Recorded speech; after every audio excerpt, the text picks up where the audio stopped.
Recently, Sheikh Hamdan shared a heartfelt poem expressing that he was ready to hear whatever Hadia had to say. But something unexpected happened just 2 days ago. He had been waiting in silence for her reply since returning to Dubai from London without any word from her. Interestingly, Hadia had also come back to Dubai briefly but returned to London shortly afterwards. As Sheikh Hamdan sat thinking, his phone rang. It was Hadia, but instead of asking questions, she laid out conditions if he wanted her back in his life. Sheikh Hamdan would have to divorce his current wife, Sheikha Thani, and make sure neither she nor their son, Mohammed, would come near Hadia. He would need to end his relationship with his cousin, Shamma al-Falasi, even though she was a close friend.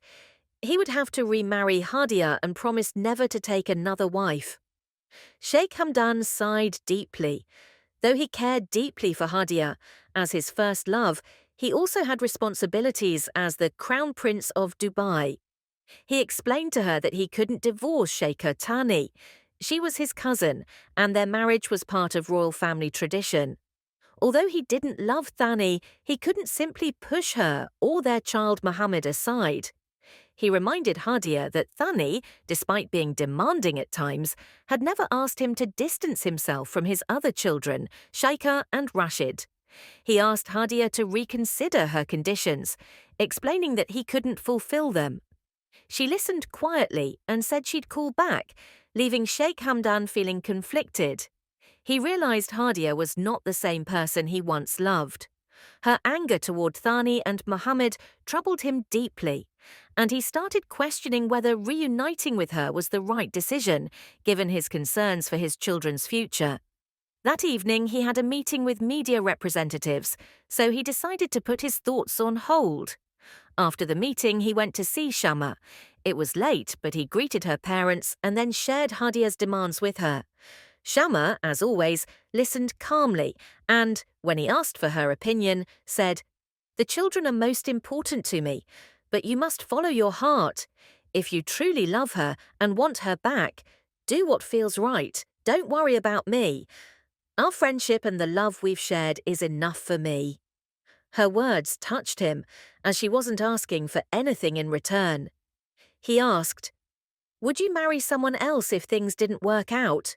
Shamma smiled and replied, "I'm not looking to marry. I prefer my quiet world." She added, "My love is like the desert air, untouchable but always there to bring comfort." He asked her, "Could I come back to you if everything goes wrong?" Shamma replied with a knowing smile, "You know me. We are poets." Shamma was highly educated and a poet herself. Though young, she rarely expressed herself, but when she did, it was captivating. Sheikh Hamdan said, "No matter what happens, I love you. I'm uncertain about the future." She reassured him, saying, "Nothing bad will happen. Follow your heart. I'll always be by your side." With that, they both laughed, and he headed back to the palace, feeling comforted by her words. As he left, he realized that bringing Hadia back to the palace might not be the right choice after all. Her demands, especially the one involving little Mohammed, had hurt him deeply. Sheikh Hamdan loves his children and will do whatever it takes to protect their happiness and well-being.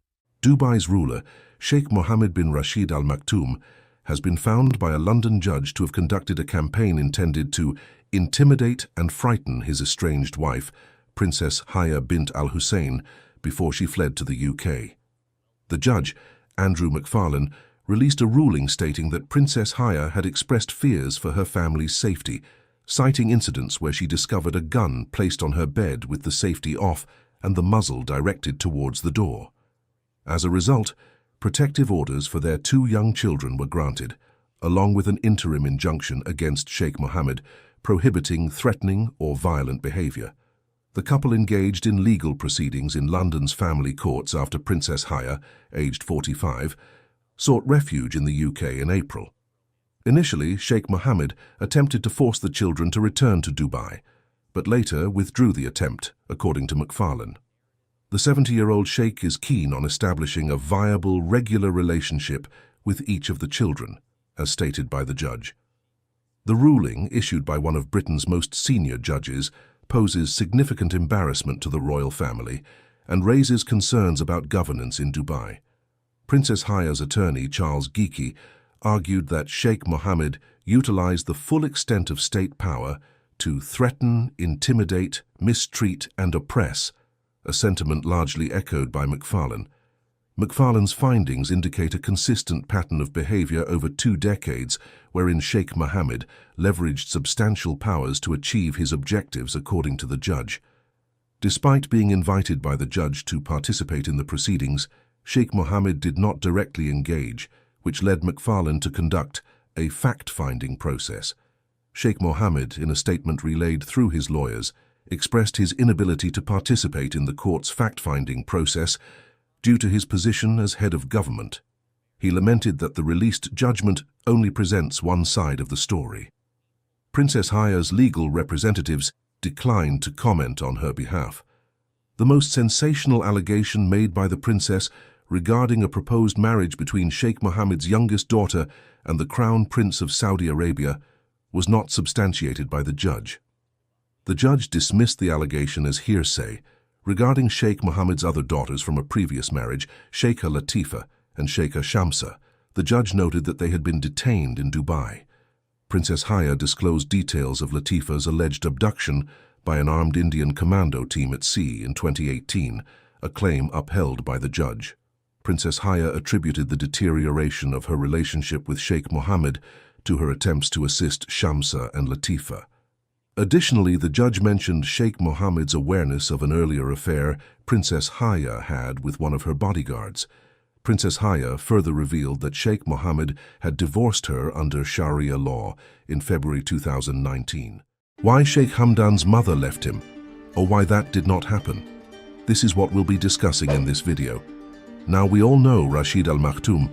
We know that despite having access to endless luxury and leading a grand lifestyle, every single wife of Sheikh Rashid Al Maktoum, they have left him except Hind Al Maktoum. Now, why is that? How is that even possible? Well, that's what we want to discuss more in details, guys, more in details. So, the ruler of Dubai fled. I mean, all of them. The wives of ruler of Dubai, they fled except Hind Al Maktoum. And this is a story of true love. What do you think? Is this a story of true love, or is this a story of severe perseverance? Like she wanted to stay here, she didn't want to leave him. What do you think about this story? Let me know. This story of the one who stayed Prince Hamdan's mother, and we will start from the very beginning. So Hind Al Maktoum. She was born on the 12th of February 1962 to the royal house of Al Maktoum. This royal house, they are very, very rich. If you do not know about them, they are absolutely ridiculous rich people, this whole family, and so they love doing what they're doing, which is, living their life and, just going about their day. So her father was the son of Sheikh Juma bin Al Maktoum, who was the brother of her husband's grandfather. Her mother was also from the Maktoum house. She was the daughter of her husband's grandfather. So as you can see, this lady, Randa, I will talk about her in a second, but she was the daughter of her husband's grandfather, Amir Dubai. So she was royalty through and through. Growing up, she was raised with strict Islamic principles, meaning she was schooled indoors. The one you're seeing on the picture on the video is not actually Hamdan's mother. She is the nanny. But let's talk more about this nanny and all that. Who she is, she was one of Rashid Al Maktoum's wives. Some people say, no, she was not actually a wife. She was a mistress and all that. But this wife, Hind Al Maktoum, she is a royal herself. She is a royal herself, and so when she got married into the royal family, she knew everything how to follow. So for example, Islamic laws and all that. She was aware of all of it. So she did not have any problem. She lived pretty much an indoor life, and she was happy for that. So she left the palace. If Hind longed for more, we can't really tell, because she took to the training and did as she was told. So basically what this is suggestive is that she was trained well by her family, by her parents, to live a royal life in privacy and all that. When she turned 17, her good nature paid off. Sheikh Mohammed had just recently been promoted to play a higher role in the ruling of Dubai and his family. Indeed. His family needed him to be more grounded in his ways and settled down. It also did not help that he had gotten the child out of wedlock with the Lebanese wife woman, as I said, Randa. So Randa is from Lebanon. They needed him to get married to someone who respected, preferably royalty. And that was when Hind came into the picture. Guys, as I said, Hind al-Maktoum was a very, very important part of his life. She brought in all kind of discipline, if you like, in his life. She brought in Islamic values, principles, that Hamdan's father, Rashid al-Maktoum, would not have been able to achieve by marrying or having a mistress like Aranda al-Banna. So she actually did a very good job in keeping Rashid al-Maktoum out of trouble. Now, Hind had always known Sheikh Mohammed since the beginning of the 20th century. She was his maternal cousin and paternal second cousin, although it was not unusual for cousins to get married in the Arabian culture. The significant age gap between them might have made, we talk about, marrying your relative, your cousin, and we sometimes frown on it. But the matter of the fact is that guys in the Arab culture, this is something very, very common. Even with the age gap thing, that is something also very, very common. I mean, nobody really cares how old are you, as long as you are able to communicate like a matured woman, like a matured man, and all those kind of things, you are good to go. So this is exactly what is happening right now with the family, because again, they have no problem, no qualm about that. Now, Randa al-Banna, even though she was not equal in age with Rashid al-Maktoum, between them might have been made it harder for her to imagine that she would be the chosen one. So when she was informed of Sheikh's intentions and agreed preparations began for the celebration of a lifetime, wedding was grander than you could ever imagine. And it was the first major public event for Dubai. The United Arab Emirates had recently gained independence from a British, and was in control of the revenue being generated. The money that you see on the screen, be generated from their oil wealth. So Dubai had more than enough money to splurge on the celebration. In other words, because Dubai had so much money, they didn't have any problem to spend all of this, or a lot of this money, I should say, for the wedding of Sheikh Rashid al-Maktoum. So this ordeal lasted for about 5 days, so the wedding was for 5 days in total, Rashid al-Maktoum and Hind al-Maktoum. 20,000 city stadiums were built, and seat was also a big enough to fit dignitaries, while the less reputable people were hosted in open spaces that had been decorated on the streets of Dubai. In other words, guys, this lady, Sheikh Hind al-Maktoum, the mother of Sheikh Hamdan Fazza's mother, is someone who deserves to be praised because of how loyal she had been to Rashid al-Maktoum. I mean, even though we know some of his wives fled, Princess Hamdan Hussein, for example, but she is stuck, she loves where she is, and she wants to keep it that way, not trying to change anything, not trying to rock the boat for anybody. So yeah, this is such a great achievement for Hamdan al-Maktoum. I'll be talking more about it in part 2. If you are new to this channel, consider subscribing. Leave a comment if you have any, and I will see you in the next video. And you have a wonderful day yourself. Take care. Her relationship with Sheikh Hamdan Fazza is not working, even though she said me and Fazza, Sheikh Hamdan. She said, me and Fazza, we have been in contact. We are in a relationship for so many months and years. But nevertheless, right now, she is at a point where she doesn't know why it all started. By the way, this is something that was sent to me with evidence, with proofs. She not only said it, she not only emailed me, but she also sent me proofs, showing me, telling me that this is real. As I said in my past videos, we do not know if you are talking to the real Fazza, Sheikh Hamdan, or not. We do not know. This is something I will never claim. He can't come out and talk to you. This person, this lady, she wrote to me and she said, I'm talking to the real Fazza. We are in a relationship. We know each other for so long. We did this, we did that. But now she doesn't even know why that even started. Why? Why did Sheikh Hamdan Fazza do what he did? Before I mention this whole story and show you the proof, I want to tell you this. If you are someone who has a story, if you have been in contact with Sheikh Hamdan Fazza, whoever it is, email me, let me know so that I can share your story. I do not reveal your personal details, but if you ask me to do so, I will do it. But write to me, email me, let me know your story so that we can share it, because when we do that, a lot of people benefit. This story is very, very interesting. As I said, the lady here presented proofs. You cannot ignore these facts. You cannot brush them off over and over again. So what is the story? What is it that I want to share with you? But before I do that, I want to remind you to subscribe to this channel because we talk about Sheikh Hamdan Fazza on this channel. In fact, most of the time we talk only about him, his lifestyle, what he is up to and whatnot. So again, if you're new here, consider subscribing. The story goes something like this. Very, very interesting. Very, very interesting indeed. She said, and she wrote my name at the beginning of this email. She said, "Listen, I have been dealing with this for a long time." She starts off the email by mentioning she has been dealing with this for a long time. I have never asked Prince Hamdan for a thing. She never asked for a present, any gift. He never asked me for anything. And Sheikh Hamdan Fazza did not ask her, for example, to buy a royal card or a royal membership. That did not happen. She did not ask for anything. Sheikh Hamdan Fazza did not ask anything from her either. So what was the problem? The problem is, she said, I haven't gotten back. They did not get back to me, meaning Sheikh Hamdan Fazza and his family, on what the next move is. Are they going to propose to me? Are they going to take it to a new level, the next level? Which might mean getting married, which might mean at least coming close to the royal Dubai royal family, finding out who they are, bringing this lady, this woman, this lover, closer to the relationship, to the family.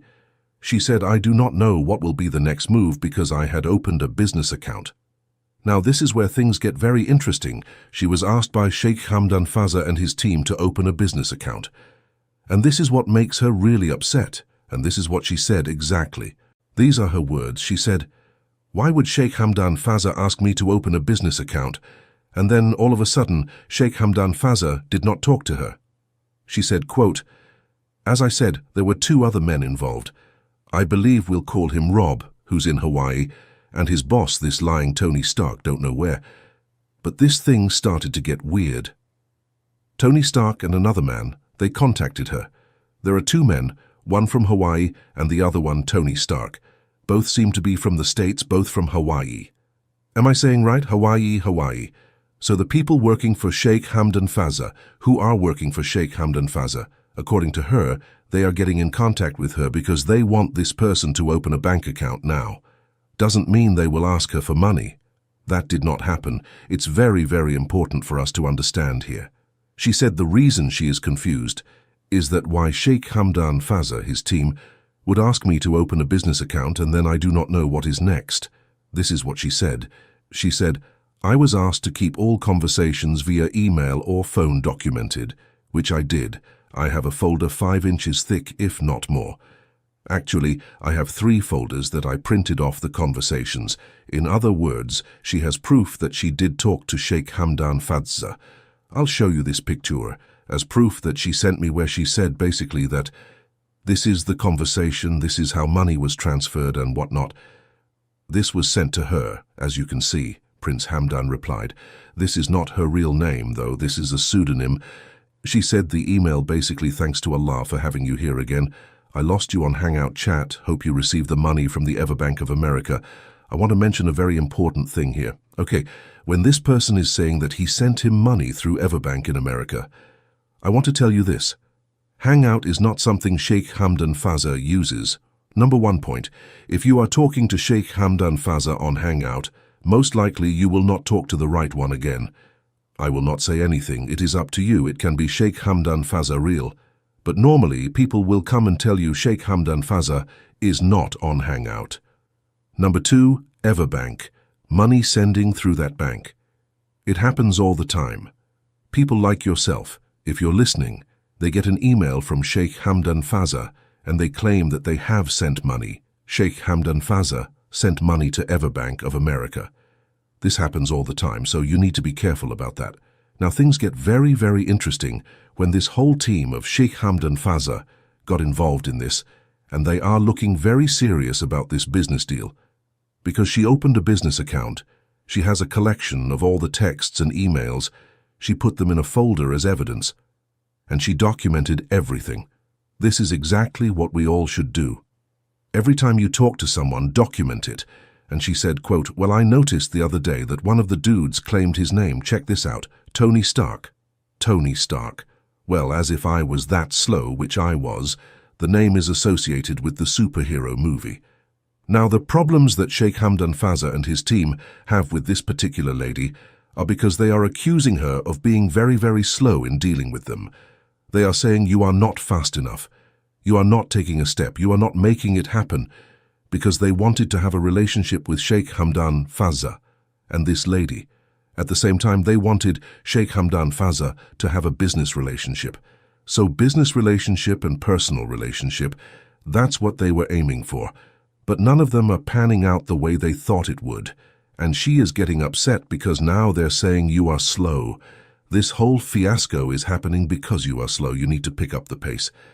Then she said something very, very interesting, that the name Tony Stark is a name from superhero movies. I don't watch movies. I do not know. She checked the name. And this is what you should do. Then she said, now very interesting. She said, this name is the man's name that was the businessman in Hawaii. Well, he also has a loan company. And knew a lot about law, as I am not that slow. But hey, once again, it brings me back to becoming upset. She said, I'm not going to use the exact word. They paid for a business license, not a DBA LLC, so it looks like she received payment. This is very, very interesting because normally you do not see Sheikh Hamdan Fazza paying someone.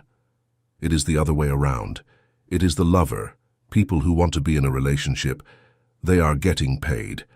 It is not Sheikh Hamdan who pays them. It is the people that are getting paid. So this is very interesting because it looks like she said that they paid for a business license. Why would they pay for a business license if they are not genuine, if they are not sincere? Then she said, quote, for me, and it's registered in Minnesota, this whole thing has me so messed up in the head that it's not making any sense. They did not steal anything from me. They did some very upsetting things, I'm not going to use the word, but nothing to where I have to worry about my credit or anything else. So, okay, this is a very important thing, and this thing is something you all want to remember. Every time you deal with anyone, Sheikh Hamdan Fazla, online, you must make sure that your credit is not affected.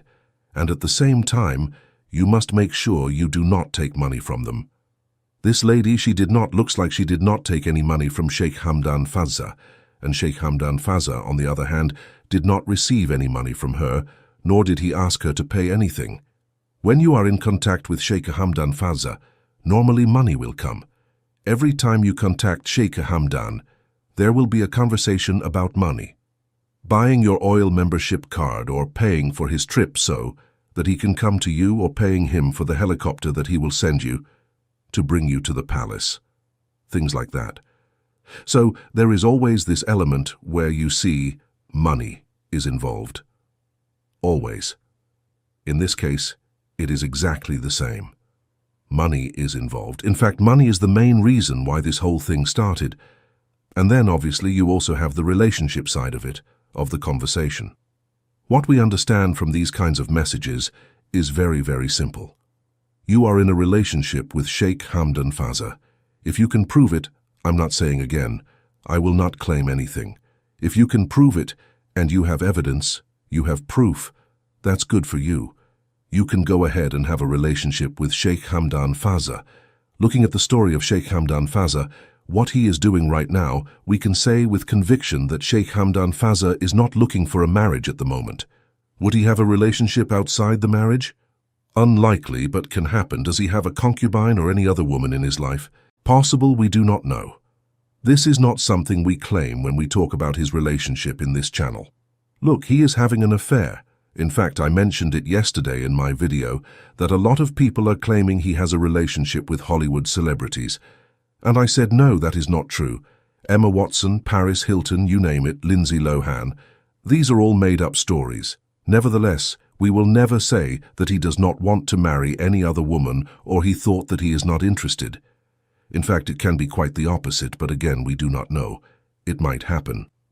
So, if you are talking to Sheikh Hamdan Fazza, going back to the story of this person, we see a lot of things good about this interaction, but there are a lot of things not panning out the way it should. Good things are that she's opening a business account. She is someone who is finding now a new way of looking at herself, especially when it comes to opening a business. She might be inspired now, she might be motivated now. Maybe she never thought about opening a business in the past.